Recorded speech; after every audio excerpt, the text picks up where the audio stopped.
আসসালামু আলাইকুম। আপনাদের জন্য আবার নিয়ে চলে আসলাম গরুর বুড়ি বোনা। খুবই মজা। প্রথমে আমি বুড়িগুলো সিদ্ধ করে পানিটা ফেলে দিয়ে ভালো করে ধুয়ে নিয়েছি। তারপর প্যানে দিয়ে দিলাম তেল,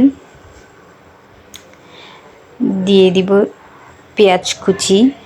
বেশি করে পেঁয়াজ দিবেন, যে কোনো বোনা তরকারিতে বেশি করে পেঁয়াজ দিলে খেতে বেশি ভালো লাগে। এখন আমি ভালো করে ভেজে নেব।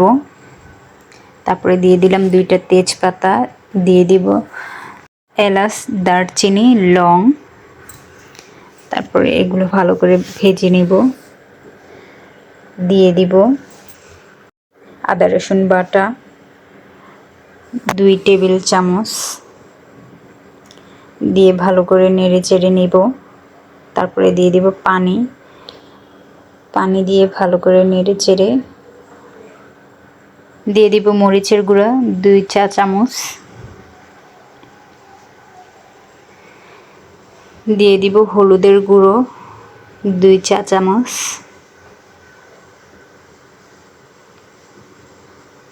ভালো করে নেড়ে চেড়ে কষিয়ে নিব। দিয়ে দিব স্বাদ মতো লবণ। ভালো করে নেড়ে কষিয়ে পানি দিয়ে দিব।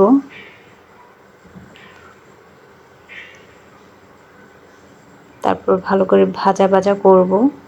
দিয়ে দিলাম ধনিয়ার গুঁড়ো 1/2 চা চামচ, দিয়ে দিব গরম মশলার গুঁড়ো। ভালো করে নেড়ে চেড়ে ভালো করে কষিয়ে তারপরে তেলটা ভেসে আসলে দিয়ে দিব গরুর বুড়িগুলো দিয়ে দিব। গরুর বুড়িগুলো দিয়ে ভালো করে নেড়ে চেড়ে মিশিয়ে নিব মশলার সাথে।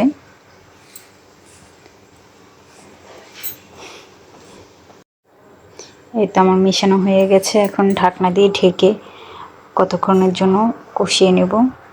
কষানো হয়ে গেছে। এখন আমি পানি দিয়ে দিব সিদ্ধ করার জন্য।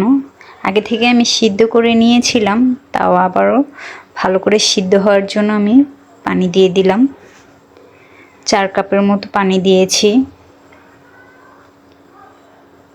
এই তো ভালো করে নেড়ে চেড়ে ঢাকনা দিয়ে ঢেকে দিব।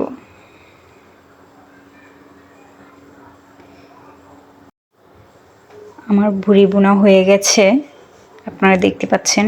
আমি এটাকে ভালো করে ভাজা ভাজা করে নেব। এই বুড়ি বোনাটা খুবই মজা হয় খেতে। আপনারা বাসায় ট্রাই করে দেখবেন, আমাকে কমেন্ট করে জানাবেন কেমন হয়েছে।